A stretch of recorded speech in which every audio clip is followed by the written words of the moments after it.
예, 오늘 말씀의 제목은요. 저희 교회 이름이죠. 이루어가는 교회라는 제목으로 은혜를 나누려고 합니다. 먼저 한 가지 질문 드려보려고 합니다.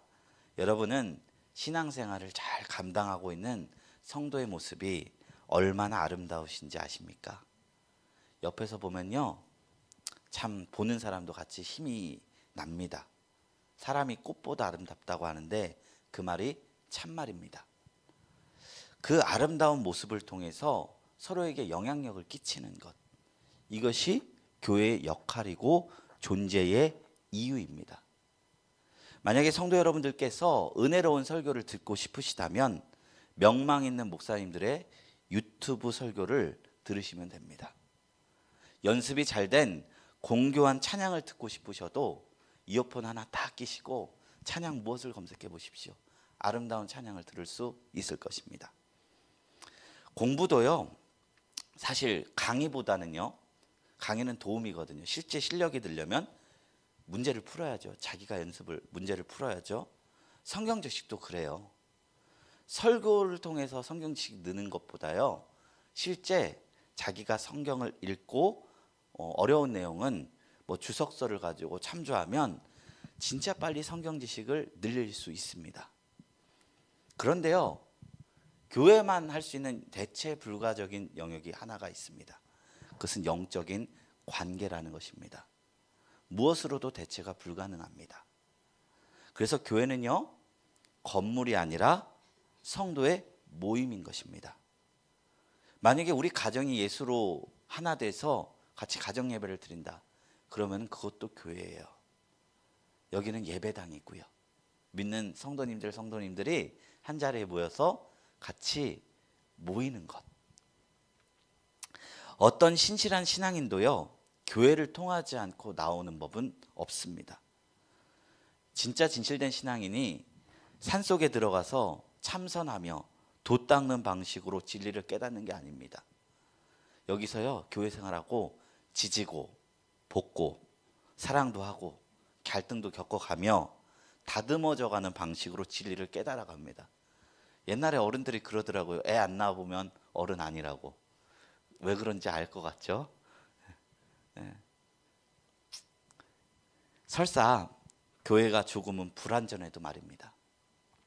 필립 얀시라는 사람이 교회는 나의 사랑이자 나의 고민이다 라는 제목의 책을 쓴 바가 있습니다. 이 책은요, 이 땅에 있는 이 가시적인 교회가 불완전한 면을 가지고 있지만 하나님은 그래도 이 불완전한 교회를 통해서 복음을 전하셨고 하나님이 드러나는 사명을 담아 놓으셨다는 거예요.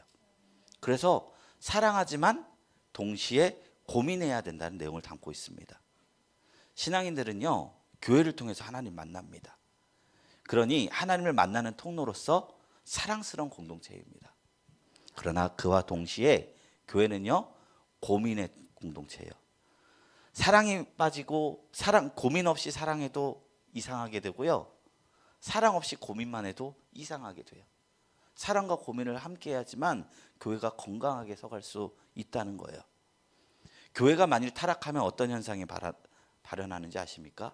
교회 때문에 복음 전파가 방해되고 하나님의 이름이 더럽힘을 받게 된다는 거예요.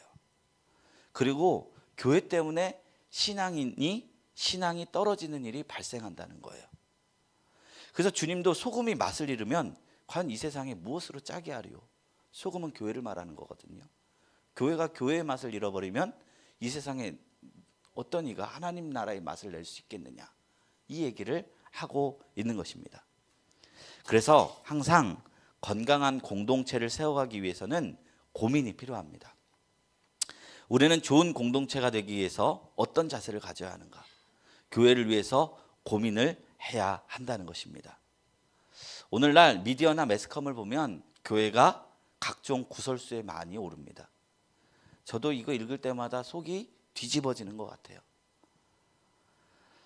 그런데 언제까지가 우리가 손가락질만을 할 수가 없다는 게 우리의 위치이기도 하다는 거예요. 세상이 손가락질한다고 해서 우리가 똑같이 그럴 수 없는 거예요. 왜냐하면 결국 교회 모습이 나의 모습이기 때문이에요. 어떤 권사님 그러시더라고요. 남편 때문에 속상해서 교회를 나오셨대요. 그래서 권사님들하고 같이 남편 욕을 엄청 했대요. 그래서 스트레스가 팍팍 풀리는 거예요.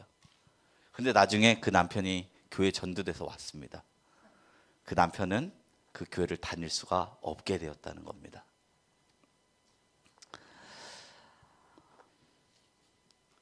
결국 가족 욕하면 자기 얼굴에 침 뱉게 되듯이 교회도요, 우리가 욕만 하다 보면 언젠간 이제 한계를 맞이하는 상황에 맞이하게 된다는 거예요. 그 이상 넘어서 우리가 고민까지 하고 바르게 세워가는 것까지 해야지 바른 성도의 태도라 볼 수 있다는 것입니다. 오늘 저는 이를 돕기 위해서 부족하고 연약했지만 세워져 가고 있는 한 교회를 말씀을 통해 소개하려고 합니다. 바로 에베소 교회입니다.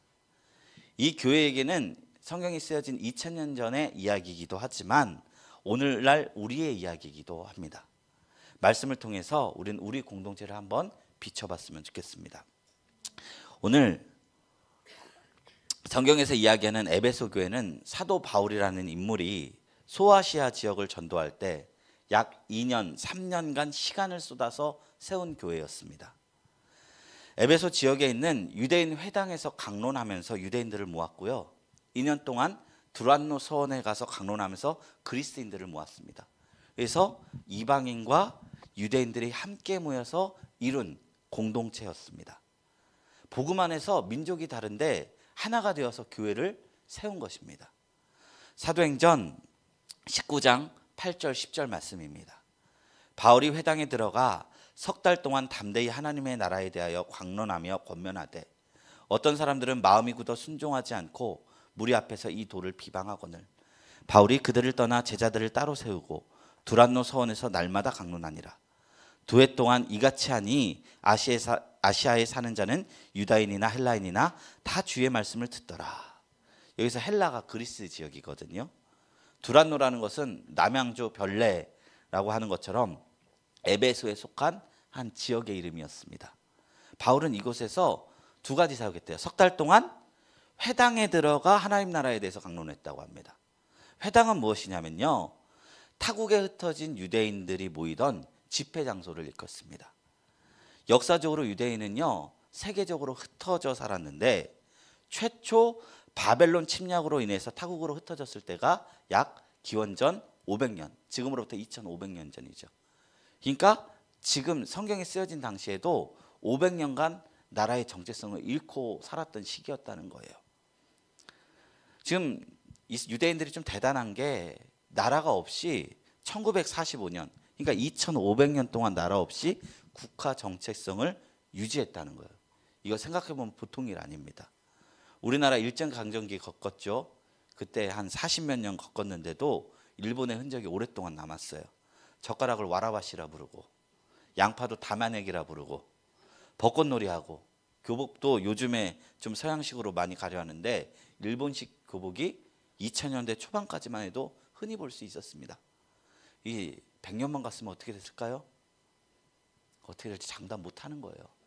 근데 이제 유대는 2500년을 나라가 없이 지냈는데 자기는 유대인들이다라는 정체성을 지켰어요.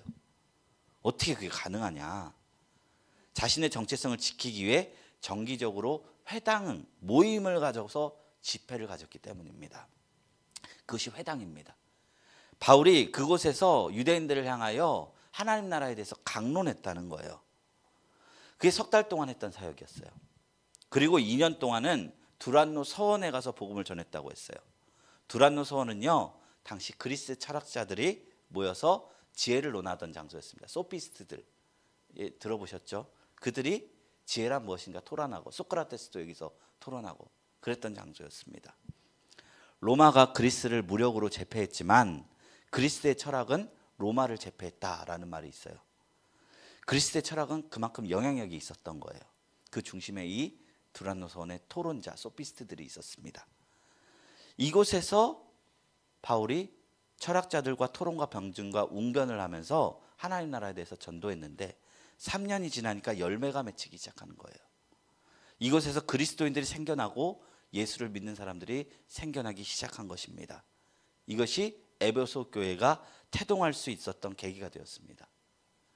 이것이 물론 가능했던 것 이유는 하나님이 바울이 잘 가르쳤다고 해서 그런 게 아니라 성령의 역사가 있었기 때문입니다.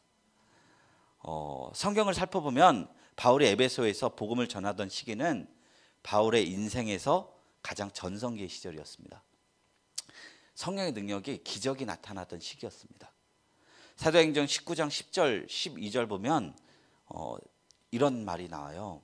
하나님이 바울의 손으로 놀라운 능력을 행하게 하시니 심지어 사람들이 바울의 몸에서 손수건이나 앞치마를 가져다가 병든 사람에게 얹으면 그 병이 떠나고 악귀도 나가더라. 이런 일들이 일어났기 때문에 전도가 일어났다는 거예요. 에베소는요, 제우스 신과 아데미 여신의 신전을 지키는 중심 도시였습니다. 신전의 도시였어요. 그리스 신화를 아신다면 제우스가 그리스 신 중에 왕인 거 아시죠? 그러니 죄가 넘치는 곳에 은혜가 넘친다고 바울은 에베소에서 많은 기적과 승리를 경험했습니다. 그리고 에베소 지역에 결국 교회를 세우고 성도들을 생겨나게 하였습니다. 이것만 보면 해피엔딩 같습니다. 동화같이 마무리돼요. 공주와 왕자는 결혼해서 행복하게 평생 살았습니다. 그런데요, 사실 그 이유가 있다는 겁니다. 우리의 삶도 그렇죠. 저는 결혼하면 모든 삶의 욕구들이 사라질 줄 알았는데 그 이후의 욕구들이 계속 있더라고요. 물론 인생을 더 사신 성도님들은 그런 것을 더 경험하실 것입니다. 교회도 그렇습니다. 세워진 것만으로 충분하지 않다는 거예요. 영적 승리와 기적의 사람 바울도 이후에 산적한 과제를 만나 교회를 치열하게 세워갑니다. 사도행전 19장 23절 이하의 얘기를 보면 바울이 이적과 기사를 마친 후에 성도들이 생겨나고 있었던 일을 기술합니다. 그러니까 어떤 일이 일어났느냐? 성도들이 생겨나니까 그곳에서 은으로 만든 우상을 장사하던 데메드리오라는 사람이 생업이 위태해지기 시작한 거예요. 그래서 자신들이 섬기는 신의 위엄이 떨어질까 하여 바울을 대적해서 사람들을 선동하였습니다. 그래서 크도다 에베소 사람의 아데미어하고 수시간 동안 집회를 했습니다. 바울은 이를 통해서 죽음의 위기를 맞고 도망하는 시기가 되었다는 것입니다. 바울은요, 하나님의 은혜로 승리를 경험했을 뿐만 아니라 대적자들의 핍박을 받으며 이 주님의 복음을 전했다는 거예요. 에베소 교회의 목회 현장도 그렇습니다. 기적보다 어려운 게 교회를 세우는 과정입니다. 사람의 마음은요, 기적을 본다고 설령 쉽사리 바뀌지가 않습니다. 이스라엘 백성들이 처음 하나님 앞에 구원을 받을 때 그 이집트에서 10가지 기적을 통해서 구원을 받았거든요. 근데 하나님이 자연을 움직이세요. 막 물이 피가 되게 하고 막 장자들이 다 죽고 홍해를 가르시고, 이런데 이스라엘 백성들이 그것 때문에 하나님 믿었는데 그 후에 하나님의 성도로서 살아갈 수가 없는 거예요.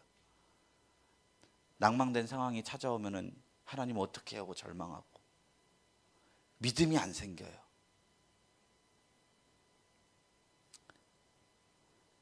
믿음이란 때를 통해 역사하시는 하나님과의 관계가 무르익으면서 자연스럽게 변화되는 것입니다. 기적과 이사 가운데 세워진 에베소 교회에서도 많은 문제가 있었습니다. 먼저 거짓 가르침이 가득했습니다. 이단 사설이 난무합니다. 그리고 그리스 철학이 섞여갖고 거짓 그 교사들이 복음을 전했는데 일주일 어디 다른 데 갔다 다시 오면 내가 전한 순전한 복음 말고 다른 가르침으로 막 이렇게 서로 토론하고 있어요. 그래서 다시 하나님 말씀 가르치면 아니라고, 이거 틀렸다고 막 그래요. 그래서 에베소서를 집에서 만약에 충분히 읽으실 기회가 있다면 구조가 보여요. 전본부 복음이 무엇인지를 아주 성사하게 적어 놓는데 많은 장, 3장에 걸쳐서 복음이란 이런 것이다 라고 할애하는 것을 발견할 수 있습니다. 에베소 교회뿐일까요? 한 교회가 세워지는 데는 많은 시간이 됩니다. 노력이 듭니다. 땀이 듭니다. 그리고 무엇보다도 과정이 필요합니다. 초대교회는 기적적으로 시작된 교회지만 여전히 땀과 노력이 필요했습니다. 우리도 그렇습니다. 교회 공동체가 바르게 세워지는데 사자성어의 줄탁동시, 하나님이 우리를 도우셔야 되고 우리도 최선을 다해야 되죠. 계란이 나올 때 닭의 어미가 위를 쪼고 병아리가 안에서 이렇게 움직일 때 부화할 수 있는 것처럼 교회도 그런 과정을 통해서 세워져 간다는 것이죠. 이 세상에 정말로 너무나 많은 교회가 있습니다. 그래서 제가 교회 개척을 할 때 굳이 그 교회 숫자가 편의점 숫자보다 많다는데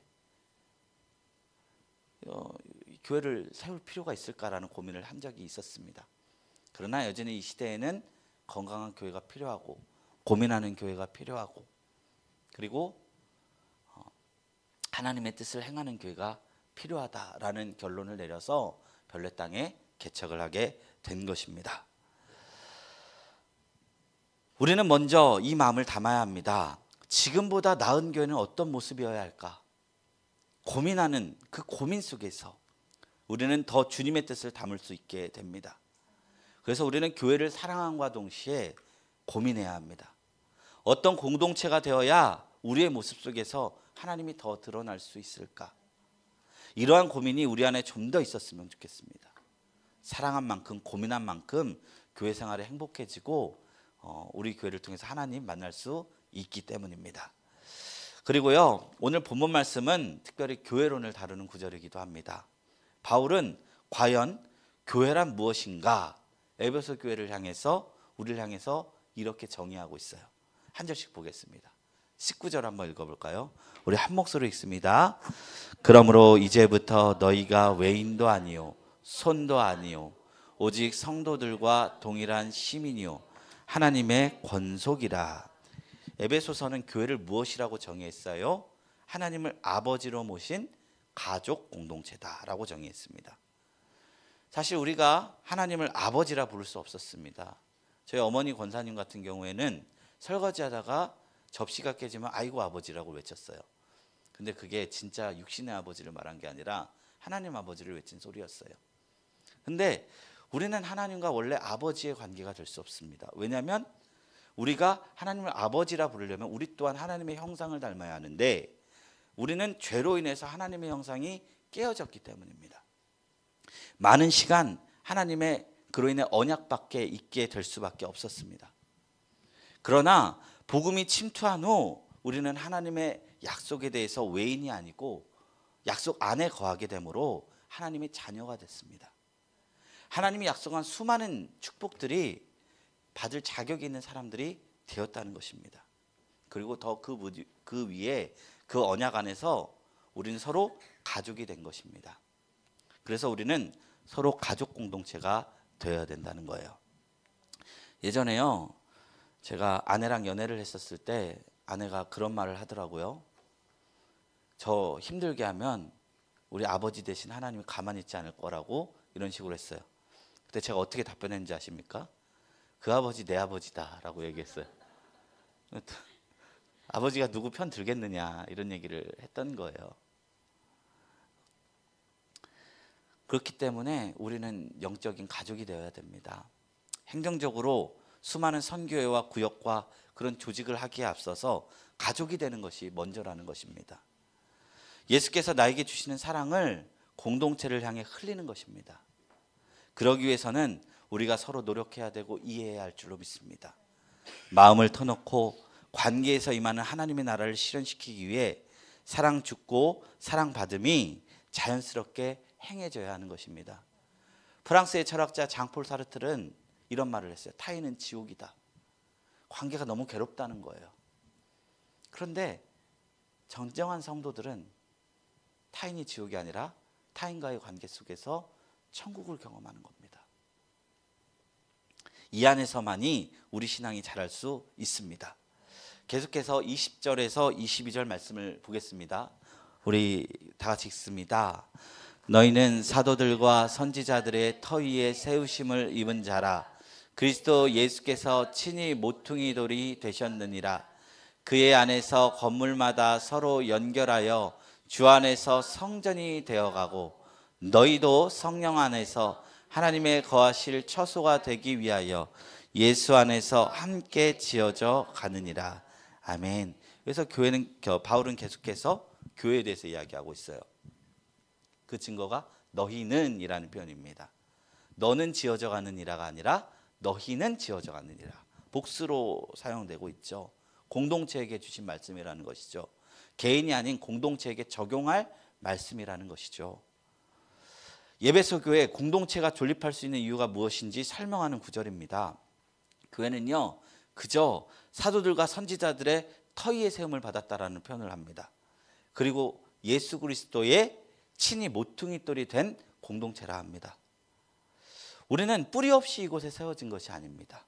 사도들의 터위에, 선지자들의 예언 위에, 그리고 예수님께서 모퉁이돌, 그 주춧돌이거든요.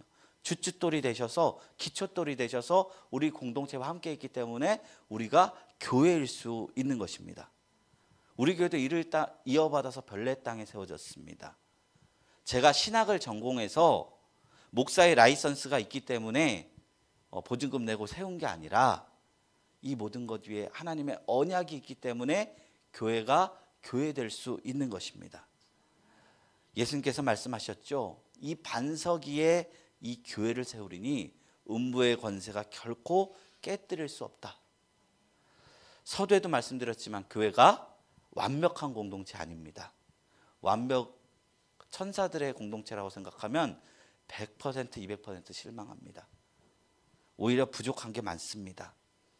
그러나 부족한 사람들이 모여서 만든 교회가 하나님의 영광을 드러낼 수 있는 이유는 예수님이 머리가 되기 때문입니다. 우리가 손이 좀 지저분해요. 근데 얼굴이 장동건이에요. 그럼 잘생겼다 말합니까? 못생겼다 말합니까?